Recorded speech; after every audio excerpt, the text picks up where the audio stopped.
Hey, Deputy Mayor. Yes. You want to take this one? I think so. I think we have a few empty seats. Am I right? Yeah. So let's bring on a few more. First up, I'd like to introduce Avanjogia. This character is from Berkeley.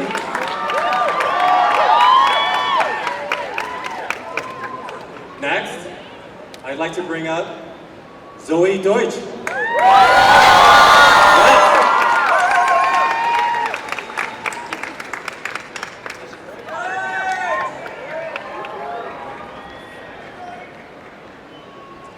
Also, I'd like to introduce Rosario Dawson.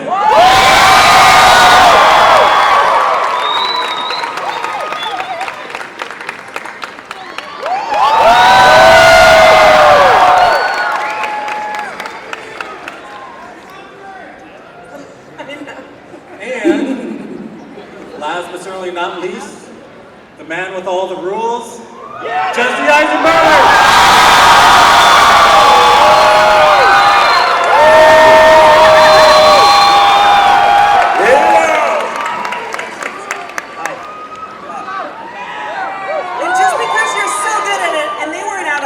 Can you give them a little something what you just gave us? Double! Double! Oh, feels good, right guys? Hot damn. First and foremost, let's just go right down the line here, and I want to know what weapon you would be most adept at using in the zombie apocalypse. Go. I would go for a trowel. Ooh, a trowel. That's like an old-timey weapon. Carry it in your pocket. Whip it out, be ready to go. I need a trowel in my hand. We've been up here 5 minutes and Ruben's talking about whipping it out. Oh, we're Comic-Con! Zoe? What? A weapon? Yeah. Give me a weapon. I gotta be resourceful, so my nails are a weapon. Yes. They're sharp, and no one's gonna expect them at all. Get it, girl. What about you, Jesse? My best weapon is always running very quickly away. More a defensive strategy than an offensive one. Awesome. Rosario? My mind. Oh! It's a brilliant one. Nicely done. You know, you gotta MacGyver your way out of all kinds of situations, you know what I mean? Right. It's the biggest asset. That's true. It is. I would use like a plank of wood because it's versatile. You can put nails in it. You can sharpen it up as a javelin.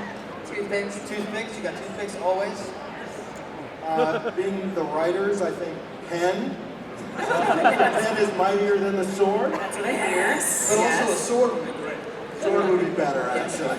Sword. And I think I'd go with a Cuisinart, maybe. Nice. I have a lightsaber. Can I change to a lightsaber? Also lightsaber. Okay. You want to just abandon your mind for the lightsaber? It's Comic-Con. I mean, that's Jedi stuff right there. It's still the same thing, of course. Woo! Midichlorians. Yes. Did you mention midichlorians? Yes. For shame! For shame! Let's talk about how you guys jumped back into this, Ruben. Oh, we got Ruben on the phone Ruben's here. texting right now. Everybody say hi!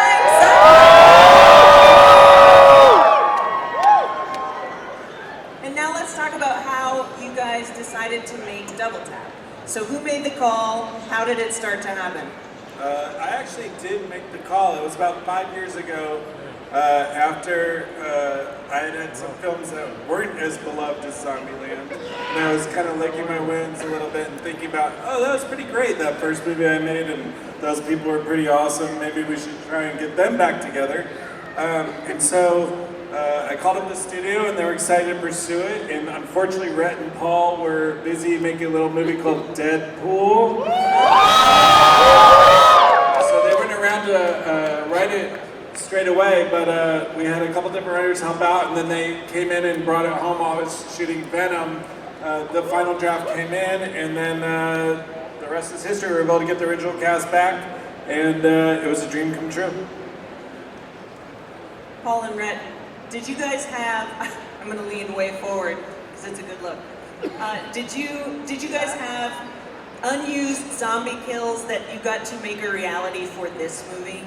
Because the ones from the first are so exciting and creative and really super memorable. Well, I mean, the Leaning Tower. Ooh, am I allowed to talk about that? Oh.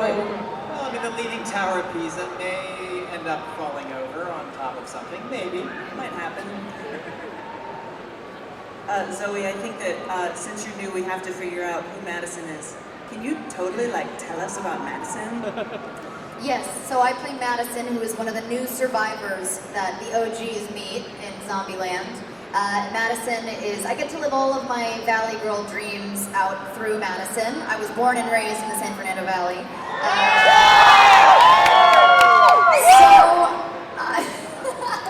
I've been studying the accent, the vocal fry, for 24 years, so that's who she is, a weirdo. Do you think you could give us a little taste of it live right now? 100%. Literally anytime. Yeah.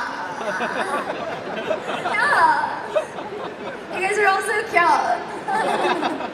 So cute. Just wait, you guys. Wait till you see Madison in action. And in fact, we have a clip to show you of just that. So why don't we roll a clip introducing you to Madison. Unless you're in a 4D theater, there is no way I can communicate how bad Z-Land smells, which is why I like candles so much. Today, maybe a frosty gingerbread, or a Bahama breeze. Please forgive me!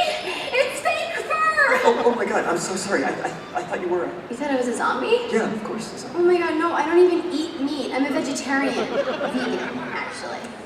Sorry. Hi, I'm Columbus. Madison. Nice to meet Nice to meet you. All right. Seriously, nice to meet you. Nice to touch a Don't mind me. Hello. Can I just, if I can have my body? Hi, sorry, this is Tallahassee. This is Madison. Madison, Tallahassee. Is this your dad? For shit's sake. Slightly older, better looking friend. No. Yeah. You live here? No Paul Blart. I live in the freezer in Pinkberry. It keeps the zombies out, though it is awfully jelly. Do you ever consider turning it off? Couldn't find the switch. Anywhere. Just hoping the electricity would run out. I know it's amazing. As long as it keeps raining, the dams keep giving us power. Apparently not brain power. I feel like you're being super judgy. I'm getting a real anti-me vibe off of you. Are you? Oh my god, there I was again. Yeah, I saw And that's hurtful. Okay, I'm really good at surviving. I carry a kind of mace with me everywhere I go. And they can run really fast. Probably because I used to do a lot of hot yoga and full cycle. Cardio. Sorry, I do a lot of cardio too. It's actually my #1 rule, which is so dorky, but I have a list of rules for surviving Zombieland. Really? Yeah. So do I. You have a list of rules for surviving Zombieland? Actually, mine is just mostly stay in the freezer. You know, we actually set up camp down the road, at the White House. The White House? Oh my god. Would you want to come and hang out? I would love that. Cool. Okay, how many rules do you have? You want to know about my rules? I want to hear all of them. Well, #2 is double tap. Double tap. Double tap. Yes. Double tap. You. You got me.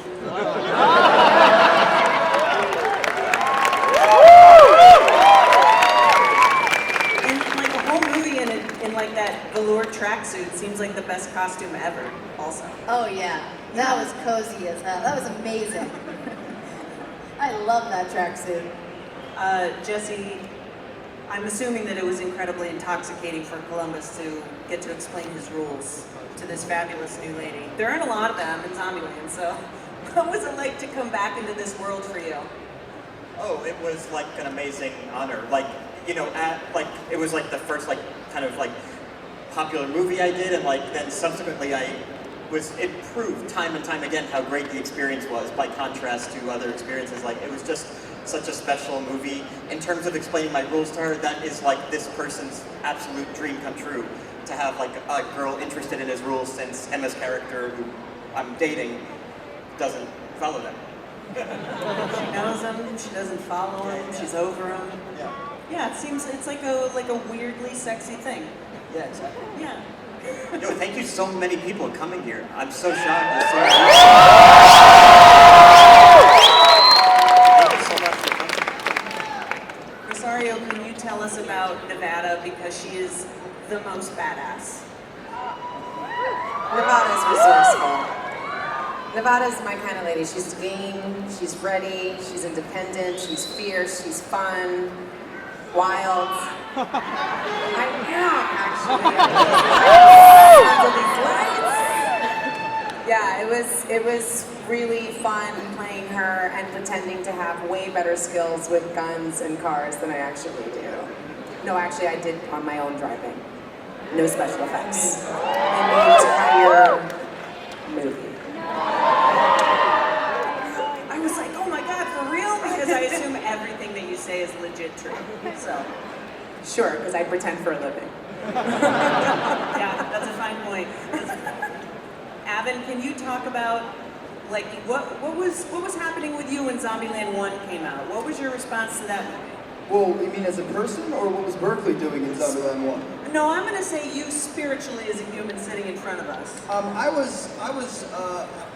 was 10 years younger than I am now. Right. So like an embryo. So let's start there. We all. Yeah. So let's start there. I was, a young person. I watched this movie. I remember being really moved and touched by how human the story is, even despite the zombies and all the undead people. And so, that's what was going on with me. And this seems like one of those sets that you definitely want to be on. It just seems like you guys were having a ton of fun. Like, what was one of your favorite moments? I got yelled at by Woody Harrelson for a whole movie. What's that? I got yelled at by Woody Harrelson for a whole movie. That's great. Yeah, it's amazing. It's super intense. Wait till you guys see it. October 18th in theaters. Ruben, where do you see this movie fitting in to sort of this gigantic zombie pantheon that we've got? Because when Zombieland came out, you guys were kind of tapping into something that was in a really different place than it is now. Now we've seen a whole bunch of, dare I say, imitators? Or homage? I just like to keep my head down and focus on what we're about. For me, the point of making this movie was really try to get back the magic of the first one as closely as possible, and that was the priority. It's just like harnessing the spirit, and it was really important to the original cast and to me and to the writers, obviously, if we were going to do another one that'd be as good as the first one, and so we put a really high bar, and we didn't want to make anything that would let people down, so that was our focus in approaching this. But I dare say maybe this is the funniest zombie movie there is, and I'll stake my claim with that. Guys, when you were coming up with this story, I like hearing about your writing process because I always end up enjoying your movies so much. I want to know who does what makes you fight, what ends up in the movie, like where did this storyline specifically for this one kind of come up from? Well, writers have the most boring lives in the world. We sit in small rooms, basically in our pajamas or in our underwear, and then we imagine wonderful things. I sit in Rhett's underwear, actually. I actually wear Rhett's underwear while I write. But yeah, I mean, we take, because we're relatively boring people, we let our minds go to places that are more interesting than we are, and we just follow that, and it led here. And then these wonderful, beautiful people take over, and that's good for everybody. Zoe, did you have, there's a lot of car riding in this movie, so I want to know who's the funniest one to be stuck in a car with for long hours of filming? Nice. Response? I'm sitting next to her. No, she's so unbelievably funny in the movie, you could tell from that clip, but like it was actually, I'm speaking on behalf of Woody and Emma here as well. It was a very difficult experience not laughing at her. She would do something different each time. What you just saw is like actually a pretty tame example of what she does in the movie, you know, compared to that scene, and I just see it for that reason. It's hysterical. Rosario, was there a behind the scenes moment that you will treasure forever? You have a lot of great scenes with Woody Harrelson, and you also, I don't want to give it away, but you live in an amazing place in the film. I do. I think the fans will understand this a lot. I was a huge fan of the first movie, and I would be chomping at the bit to watch it on Friday, regardless of being in it. So for me, it was more like the greatest BTS experience ever, except I had to keep reminding myself I was on set and I was supposed to act as well. But it was just remarkable to see everyone, to see this group back together again, and to see the entire process. We have this amazing shootout scene that took 3 days to shoot, that takes a few minutes to watch, but to see how it was all built together and created, and to keep the funny and keep the relationships going, even in the midst of all the action, was just amazing. I felt like I learned a lot, and it was a beautiful family to be invited to be a part of. And I'm really hoping this does really, really well. Don't let me down, folks, because then maybe we can do a third one. October 18th in theaters. Let's talk about a couple of notable additions to the cast. And I don't want to like spoil any of the great cameos, but you guys watch Silicon Valley, right? So Thomas Middleditch makes an appearance in this. Luke Wilson makes an appearance in this. Can you tell us about that appearance and kind of how that happened? Yeah, We're allowed to talk about this. There's a scene where Jesse and Woody, who are Columbus and Tallahassee, meet kind of bizarro doppelganger versions of themselves, played by Luke Wilson, who plays Albuquerque, who's kind of a parallel of Woody, and then Thomas is called Flagstaff, and he's a parallel of Jesse's character Columbus. And they face off, and they have a rule battle where Jesse, his character, abides by rules, and Flagstaff has his own commandments that he follows. And the face-off between the two of them is truly funny, but in large part because Jesse's one of the greatest improvisers you could ever hope to work with. And then Thomas is a world-class improviser himself. And so the scene includes so much improvisation that these two came up with that is in the movie that's just so funny, that it was incredible. Obviously, Rhett and Paul wrote a fantastic script that was a great baseline to work from, but then everybody just elevated it, and it was a truly memorable scene that's probably my favorite in the movie. Would you say that there's more improv in Double Tap than in the first film? Because what seemed like improv from the first film is so memorable and wonderful. I'm pretty loose generally, so I would Nice. say it's a. What do you think, Jesse? About the same or more? I don't know. Brett, Paul, What do you think? My instinct would be to say less, because there are more complicated things happening in this movie, introducing characters. So my instinct would be to say less. What do you think? I'd say about the same.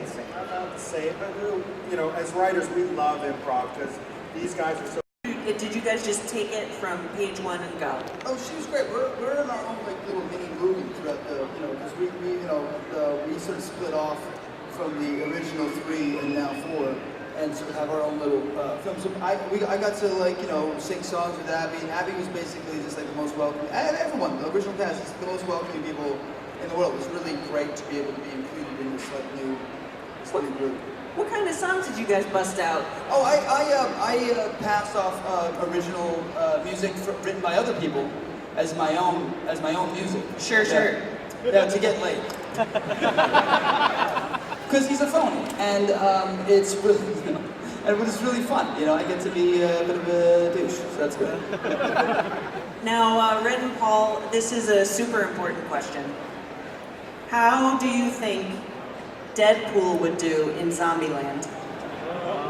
Well, I mean, he'd be great because he can heal from anything, right? So he's sort of a zombie himself. Oh, touche. And I also feel like he'd fit in with this gang. I mean, he's the sense of humor, the barbs going back and forth, the irreverence, the ridiculousness. It's similar DNA. Exactly. It feels fantastic that way. And I don't know, I guess maybe I just want to see Deadpool bite more people. Is it just me? I'm looking at these faces and it is just me. And that guy with the Deadpool hat on. Except you, buddy. All right, now we are getting very, very close to a super special time here in LA Comic-Con-ness, which is a very, very special screening of Zombieland Double Tap that's coming up in just a few minutes. Who already has their tickets? Oh my God. So few of you are lucky enough, but who wants to see Zombieland?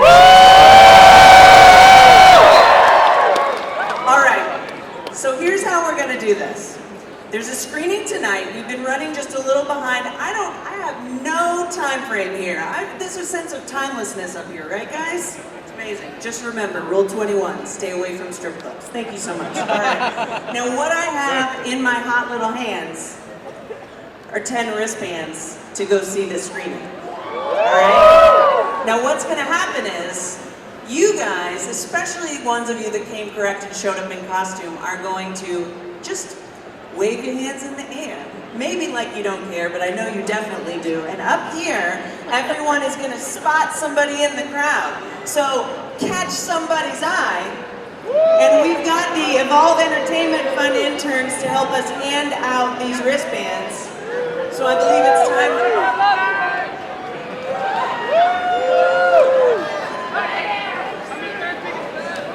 Give me your wallet! So we're gonna have the interns here. All right, everybody get on the mic and tell us who you picked. Now interns, listen up. Here we go. I'm going blonde ponytail, kitsy guy right up here. Blonde ponytail, cutesy guy. Pigtails! Right here. Who's the intern that is going to bring?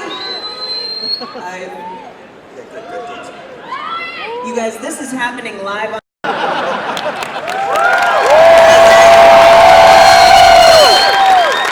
right, so for those of you that were lucky enough to grab those wristbands, or for the couple of you that already had them, the screening's over at LA Live. We're going to escort these guys over there in just a couple minutes. And if you're not sure where LA Live is, we're going to be meeting in the South Hall lobby next to the statues and the Zombieland poster. Double tap. Don't look for the first one. Look for the second poster, for God's sake. No, nothing? All right, are we done? All right, guys. So, everybody put your hands together and double tap your applause